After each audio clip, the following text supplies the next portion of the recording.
Welcome back. Today we are talking with Kelly McDonnell Arnold, and she is a sexologist at Bliss Counseling. Yes, that's right, sexologist. That's the best title I was ever. like, I feel like you just want to say her I title. know, sexologist is so cool. Hi, Kelly. How are you? Good. Thanks for having me back, guys. Yeah, Thanks thanks for for being with us. here with us. Of course, again, we have a million questions for you. Lay 'em on me. We have kids in the prime age where it's prime for them to be discovering their sexuality, Yeah. but it's prime for us to have anxiousness about them discovering their Yes. sexuality. Yes. And I think that times have changed. Like we heard about the birds and the bees, and that was it, right? I And don't. there No was- one even talked to me about the birds and the bees. Like, Well, yeah, or else everything wasn't talked about, right? Right. And I think that we're really lucky that we're in a time and an age now where we do openly discuss things. where we talk about everything. We talk about everything, Yes. but it's still scary. No, absolutely. And that's completely normal and natural as a parent, right? Because you want your kid to be safe all of the time. We want our kids to be safe, but we also want them to be like healthy and open about their sexuality, but not with people who they shouldn't be. And we want it to be appropriate. And Right. so we have some questions because we've had some situations come up recently where we're wondering if we did act correctly in response to what happened. And just that we want to continue talking to our kids about their sexuality in a healthy way, right? And so they continue to be healthy with it, but also safe with it. Absolutely. I think So- that's great.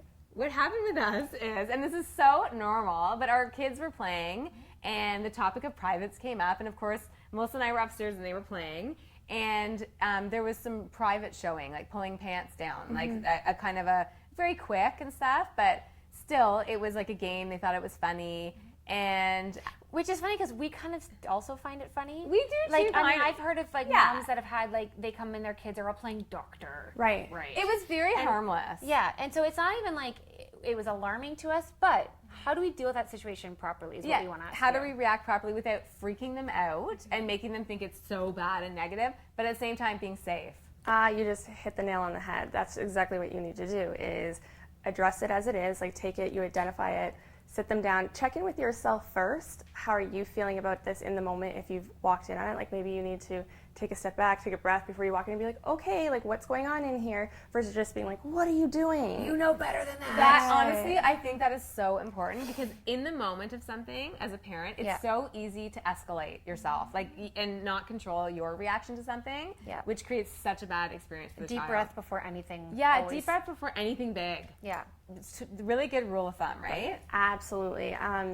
Especially around, as you said, you don't want them to feel shame or guilty or that this is really bad because sex play, like playing doctor or whatnot between young kids is completely normal and natural. I mean, it's not acceptable and it's Yeah. not promoted or encouraged, but it's not unnatural because it's not for pleasure or sex. It's out of curiosity. Right. Okay. Right, so just recognizing that that's what's happening, be like, okay, but this is an opportunity for us to talk about public versus private. Yeah. Yeah, but the breath thing.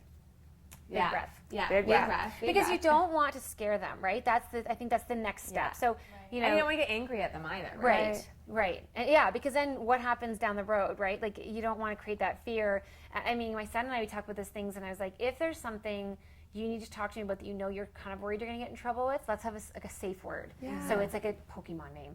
And like Don't when tell it. well, no, but like I'm not going to. But I'm just saying that is when he knows he can say, "Hey, this. Now let's talk." Like brace And yourself, Brace take yourself. your breath. Yeah, because he wants, and I think that that's important, right? That we Yeah. make sure we keep that open line of communication, and but that they trust us, Mm-hmm. right? Yeah, because the second you get angry with your child, then they shut down. And it's like next time, if something does happen or something else, they might not tell you, right? And that's the thing. You want to keep the open lines of communication. And when you have those strong visceral reactions as kids, like if a parent came in and was just like, "What are you doing?" They feel that, they get that fear instilled in their body, and then maybe Yeah. the next time when they're older, if someone's like, "Oh, showing," they might feel like, "I don't know if this is okay," because they trust their parents, they get their morals and values from their parents, and Yeah. if they're scared from their parents, they're like, "That's bad." Then that feeling goes with them as they grow and mature into adults, right? Well, but now let's stop there and let's talk about it in an inappropriate situation where we want them to not do it. right. Right. Right. Yes. So, like, if we keep this open, comfortable conversation about sex and your sexuality,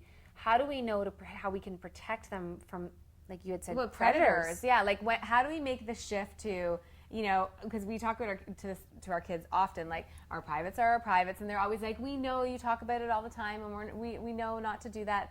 But people like a predator, they're very intelligent, they're savvy, they groom children. Like, so we want to be able to talk to our kids in a way where like we're connecting with them so they know when it's a dangerous situation and how to behave around that. So what are your recommendations for that? Even just that experience that happened, you could use that as a segue too. Like, we understand that you're curious, and then you could maybe have a separate conversation, or if you felt like there was an opportunity to do it in that moment, you could present it as something like, sometimes things feel good, but they're not necessarily good for you. Because a lot of times people who are abused or a victim, they have a lot of conflicting feelings around that actually felt good, that means I wanted it then, right? When that's not the case. Right. And that's where the guilt and all those awful feelings come when you think, you're right. And a lot of times when abuse or predators in the play here, it's not even a stranger. Usually it's maybe an older sibling of a friend, and they don't even know how bad, like the impact of what they're doing. Like, it's not necessarily a malicious thing. So it's talking about and giving a concrete example. Okay, so this happened in a safe group of your friends, and now we know that that's not okay. What would you do if you were over at a friend's house playing, and an aunt or a neighbor or a sibling, you were having a lot of fun with them, and they were like, oh, let's play this other game, and you knew maybe it wasn't okay, but you trusted this person, you knew you felt uncomfortable, but it didn't feel like it hurt you. How would you handle that? Like, or do you want some advice on how to handle that? So giving them concrete examples. That is so good, because I feel like at the ages like 7, 8, 9, like those are the kind of conversations you need to have, the concrete examples, because they are smart enough to ask the questions, to handle it, and they're at the ages where like they need to know these things, right? And especially when they're with someone that they trust, or it's not necessarily they're being hurt, right? Because a lot of times we're like, when it hurts or it doesn't feel good, you say no. Right. And that's very black and white. But what about in that gray area when they just don't know and they're trusting the older person that they're with? Or which statistically happens more in those situations, doesn't it? Yeah. Well, obviously we could talk forever about this. Yeah, then this is a really important subject, and it's important for parents to be able to talk to their kids in a healthy and positive way about this stuff, and because we want our kids to be healthy and confident with their sexuality, but safe, right? And, obviously. And to leave it on a positive note, then, like reiterating, it's good for you to touch your bodies and explore your bodies, but let's do that at home behind a closed door in the safety of your own home. That's the appropriate place to do that. Yes. Not versus no. Like, give them an opportunity to say yes, because exploration is how they do grow and learn about themselves. For sure. Yeah.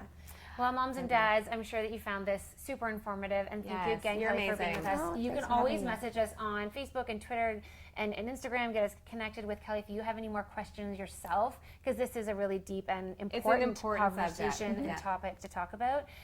But until next week, we will see you again, and thank you again for joining us. See you next time. Thank so much, Kelly. Thank you. Okay.